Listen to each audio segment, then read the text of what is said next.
It is both of our favorite segments at this point, and it's Wexley Spills the Tea.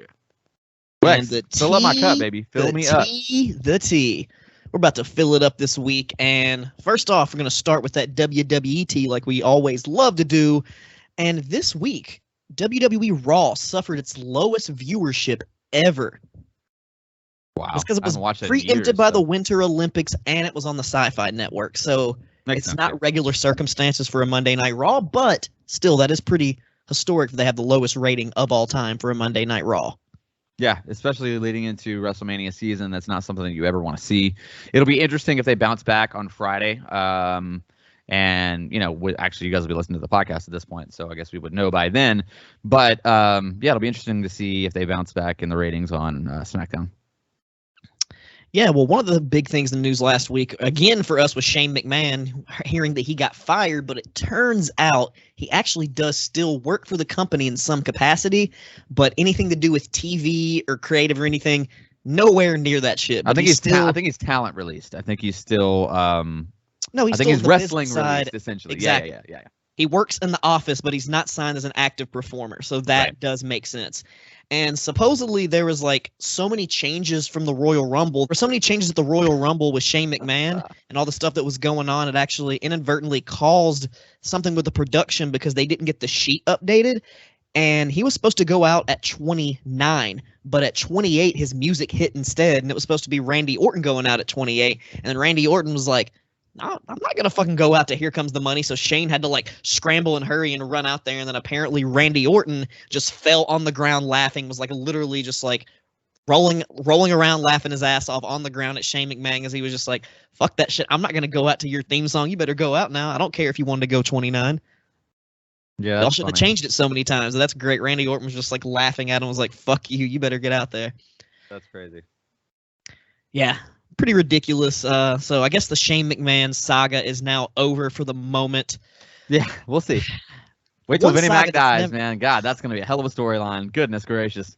Yeah, if he would have debuted in AEW, Jesus, that would have been hilarious. But he might. Truly. If they push him out after Vince dies, he might. If Vince dies, then I could maybe see Shane jumping ship. Maybe. Yeah, that's if someone non-McMahon has control of the company, I guess. But like speaking of like sagas and the saga, one saga that never ends is Ric Flair. He's somehow still kicking. Gracious. Somehow, and he's lost his mind. He was tweeting during AEW saying that the Road Warriors were nothing without the Horsemen, and Tully and Arn made the Road Warriors, which everyone knows is complete utter bullshit. Yeah. Oh, that's total. Like Ric Flair, definitely not true. What are you doing, dude? Stop.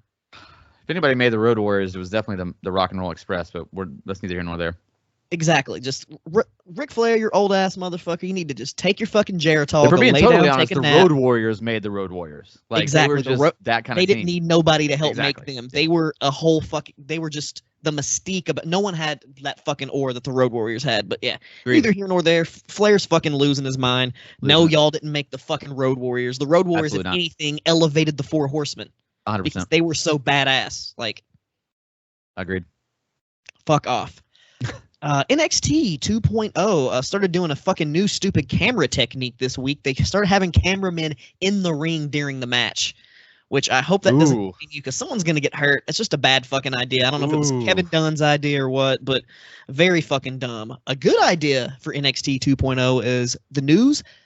Dolph Ziggler coming down to face Braun Breaker for the NXT Championship, which I think that'd be a hell of a match.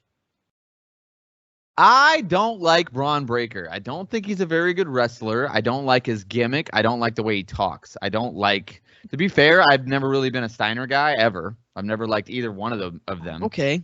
So that's probably why. So get this. So I bet you actually agree with this take better. This is like 2 years too late. The only way that they're going to have that match is if he retains against Santos Escobar. But honestly, Santos Escobar versus Ziggler would be a way better match. Oh, much better. Much better match. I mean, I mean, I think this is 2 years too late. I think you bring Ziggler down to babyface against Cole, or you bring him down to heel against Gargano. I mean, yeah. I think that would have been significantly more interesting. I think it would have been better for everybody. I think having the tape of those matches would have been better for everyone in developmental than Braun Breaker versus Dolph Ziggler. Now, I'm glad that Dolph is being utilized. I really think that the NXT tag team division has kind of dropped the ball. Other than MSK, I think they're the only ones that are good. And I think that, what is it? El Fantaz? What is it? Phantasmo, Degato, whatever. Yeah. I think that both those tag teams would benefit from having like Bobby Roode and Dolph Ziggler, like kind of the way they did Breezango. I think that would have worked out better. I think Bobby Roode's a big that probably waste could of still talent. work now to help benefit them because they ain't got shit going on down there. And maybe that's what they'll do. Maybe they'll bring, Roode in to kind of, I don't know. I think that would be cool though. Having Bobby Roode and Dolph Ziggler in NXT would be good. Although to me, it's all too little too late. NXT's already dead in my eyes. So oh yeah, it's fine. I mean, it'll never be the same. Agreed. All right, moving on down to the Impact ROH kind of area. Matt Cardona recently won the Impact Digital Media Championship from Jordan Gray. So it's like he has another internet title. It's like he's like it's official. I think he's just I think he just wanted to validate the actual internet championship, and now it's canon. If that makes sense. Okay, that makes sense. So Matt Cardona, we see you out there. We see you, broski. We see what you're doing. Love that dude. Yeah. So speaking of Impact, 2 people officially now. On the backstage side, we got Lance Storm now signed on as a producer for Impact, which can't do anything but good for Impact. It's just going to benefit everybody. He's fantastic. Especially bell to bell, yeah. Yeah, and Laredo Kid officially signed to Impact with a contract. Oh, wow. Nice. That's amazing news, actually. That's because he is one of the only high points in some of the shit we're going to talk about later. And speaking of Impact and TNA, one crazy fun fact that I learned today, did you know Wildcat Chris Harris was the fake Sting in 2000 for WCW? I did not know that. I saw that in a little interview today, like a little news snippet, and he said that Sting put the makeup on him. No, like the late fake Sting, like WCW 2000 fake Sting. Okay. Yeah. No, I didn't know that. Me either. I was like, I don't even know if I've seen that. I don't even know if I saw fake Sting 2000. I don't think I did. I definitely didn't. So that's why I was just kind of surprised. I was like, Chris Harris, really? Yeah, that's wild. AKA, what was his WWE name? Braden Walker. And he done ate Chris Harris by the time Braden Walker debuted. But, funny to see him there in the news. And another nice thing here in the news, ROH, as we announced, I think we talked about it last week, they have a Hall of Fame now.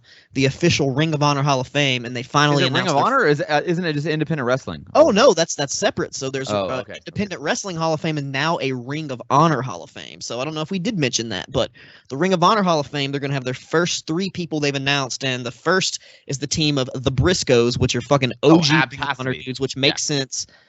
They've been in there since day one. They are lifeblood of Ring of Honor. Definitely. And the other person is, former WWE and Ring of Honor World Champion Bryan Danielson. Wow, before Punk, really? That surprises me. That really, to me, it would make way more sense to have the Briscoes and Punk, or maybe even the Briscoes and Joe go in first. No, don't get me wrong. No disrespect to Bryan Danielson, especially when he was in Ring of Honor, but there were already he was kind of later. Like I feel like those guys had already been through and been like the tippy top guys. Even like a Nigel McGuinness, I feel like should have gotten in before Bryan Danielson. Still a good choice. He still deserves good choice, sure. But I feel like it's more to me personally. Being totally honest, to me that bugs me. Briscoes for sure. But the fact that it's Bryan Danielson first before any of those other guys, that bothers me. Yeah, Samoa Joe should definitely be up there. Yeah, definitely. Samoa Joe should be there before him. Dude, there's a ton of guys. I'm gonna get off my high horse. Just like you said, I would like the obvious choice because he's like the ROH guy. I mean, I would say even like guys that were there for longer, like Steen. Well, granted, I know he's signed. to WWE. Christopher Daniels. Yeah. Styles even. Styles, yeah. But yeah, I mean, it's nice. He definitely deserves a spot for sure. I mean, Danielson deserves to be there. And we're just nitpicking now, but that's what this podcast is. Moving on. Okay, keep moving on to some All Elite Wrestling news. We had some rumors that were quickly shot down that our old boy Tony Khan was running for Congress. But turns out that was fake, just like the time that The Rock was reportedly running. Someone, submitted some documents with his name. Just trying to stir some shit up, which is pretty clever, pretty funny. A little controversy, a little news there. Got a little pop from it. And what got a very large pop, which I know Daniel did not pop as loud, was the debut of Keith Lee on AEW Dynamite last night. And we got classic Keith Lee back. Like AEW, I mean, not AEW, fuck. We got NXT Indie Keith Lee back. I know Daniel is lukewarm on the idea of Keith Lee, but I think you'll be surprised and you'll be happy. I think that Keith Lee is a great bell-to-bell wrestler. I don't think Keith Lee has ever been in a storyline that I've found compelling ever. So I think that listen. The opportunity's there. I'm gonna say this, okay? In 10 years, Keith Lee is gonna be a miss. And I genuinely believe it's his personality. There's certain ways he carries himself. Like, listen, WWE did him wrong. Like, I want to get that out first and foremost. They did him wrong. They treated him poorly. He had every reason to react the way he did. I am not saying that I am like on the WWE side here. However, the way he spoke, it's his choice of words, the way he handled it when he did come out, felt very Bret Hartish, if that makes sense.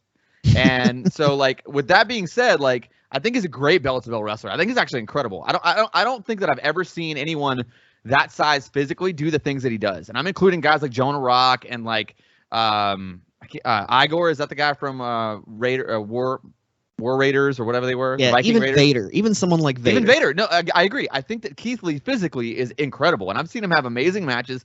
I was very hype on Keith Lee early on. It really soured me the way he handled himself. And then, honestly, his promos, I just have never felt were good. So I think to me, AEW does so well with the stories, man. Like, so well with the stories. And I think he's going to get left in the dust. I really do, because I think he's a big pop, but I don't see him past... I don't see him past the mid card. I see him wrestling guys like Hook in 2 months. I wholeheartedly disagree with that, and I believe not now, but within the next few years, he will be world champion in AEW. I'm calling it now. I think he's gonna. I hope you're right. I really do. I genuinely hope you're right.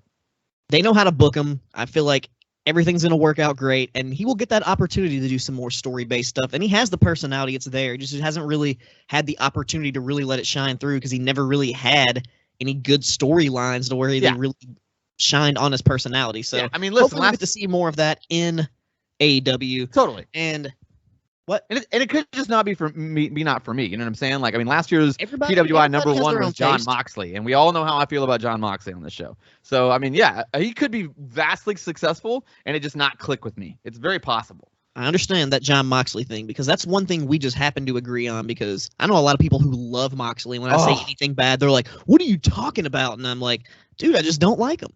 Yeah, he's not good. It's because he's not a good wrestler. That's why I don't like him.